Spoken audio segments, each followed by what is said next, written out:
자, 그러면은 넷플릭스를 뒤로 한 채 과연 오늘장 어떤 흐름으로 산타랠리를 이어갈 수 있을지를 체크해 보면 좋을 것 같습니다. US 스탁의 김준형 연구원 만나보겠습니다. 안녕하십니까? 네, 안녕하십니까. 네, 안녕하십니까? 자, 크리스마스 이브가 굉장히 상큼하게 마감돼서 이거 산타클로스가 오래 머물다 갈 모양이다. 이런 생각을 좀 하게 됐는데 오늘 프리마켓 장 보니까 오래 머물지 않으신 것 같습니다. 바로 떠나신 것 같은데요. 네, 산타가 사실 크리스마스 이브 때까지만 해도 이제 산타랠리 첫 거래일에 정말 굉장히 좀 어떻게 보면 50년 만에 가장 높은 좀 성장을 보이면서 산타가 되게 약간 강림한 듯한 모습을 보였었는데 지금 다시 약간 강림했다.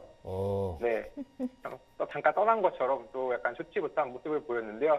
근데 또 방금 전에 나왔던 소식 중에 하나가 또 마스터카드에서 이번 휴가 시즌 동안에 좀 소매 매출이 예상치를 또 상회했고 그 중에서도 온라인 판매가 중요한 역할을 했다라고 하며 또 이런 소매 판매에 대한 또 긍정적인 소식이 있었고 또 실업 청구 건수가 이제 21만 9천 건으로 예상치를 좀 하회했기 때문에 이 부분에 대해서 다시 한번 조금 더 이제 기대를 해볼 수 있지 않을까 하는 그런 좀 전망을 좀 생각해 보고 있습니다. 네, 일단은 뭐 청구 건수가 나온 것 자체가 숫자가 내려간 것은 맞으니까요.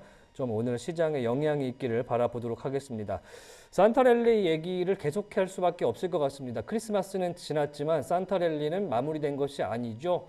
연말 5거래일과 연초 2거래일을 합쳐서 이 7일을 보게 되는데 일단 상큼하게 시작을 했습니다. 요거부터 설명을 좀 해주시죠.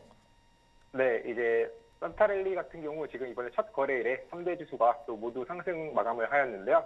산타랠리는 기본적으로 방금 말씀하신 것처럼 연말 5거래일과 연초에 이제 새로운 연초에 이제 2거래일이기 때문에 이번 산타랠리 주간은 12월 24일부터 1월 3일까지라는 점을 좀 다시 한번 말씀을 드리면서 이번에 S&P 500이 크리스마스 이브에 1.1% 상승했는데 이거는 1974년 이후 50년 만에 가장 높은 이제 성장이라고 지금 현재 통계적으로 나오고 있습니다.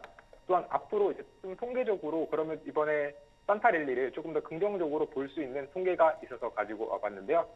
이제 크리스마스 만약에 전주에 1% 넘게 하락을 했다면 오히려 이제 크리스마스 이후부터 연말까지는 1.8% 상승을 하였고 또한 만약에 크리스마스 전주에 0에서 1% 정도의 하락이 있었다면 주가는 이제 크리스마스 이후 즉 오늘부터 연말까지 또 0.3% 상승을 하는 등 전반적으로 이제 크리스마스 전주에 상승을 했든 하락을 했든 그 정도의 차이가 있을 뿐 연말 크리스마스 이후부터는 주가가 좀 상승하는 이러한 통계가 있었습니다. 특히 이번 같은 경우 이제 크리스마스 전주인 12월 18일부터 24일까지 0.13% 하락을 했는데요. 이 통계에 따르면 연말까지 즉 오늘부터 이제 다음 연말까지 이제 0.3% 추가적으로 좀 상승할 수 있는 기회가 될 수 있을 것 같습니다. 또한 이제 크리스마스 그러면 이후에 3일간 평균적으로 통계적으로 어떠한 움직임이 있었는지를 좀 살펴보면 S&P 500 같은 경우 첫째 날에는 0.34%, 둘째 날에 0.07%, 셋째 날에 0.24% 이렇게 상승을 평균적으로 해오면서 3거래일 크리스마스 이후 3일 동안 모두 상승하는 모습을 보였고 나스닥 역시도 마찬가지로 3거래일 모두 평균적으로 상승을 하는 모습을 보였습니다. 그 중에서도 원래 이제 첫날, 원래 오늘이 가장 평균적으로 높은 상승을 보이는 날인데 좀 공교롭게도 하필 오늘은 좀 주가가 좋지 못해서 이번 통계가 좀 틀릴 수 있지 않을까 하는 걱정도 있지만 그럼에도 불구하고 아직 장이 시작이 되지 않았기 때문에 조금 더 이렇게 희망적이고 긍정적인 시각으로 주식을 보면 좋을 것 같고요.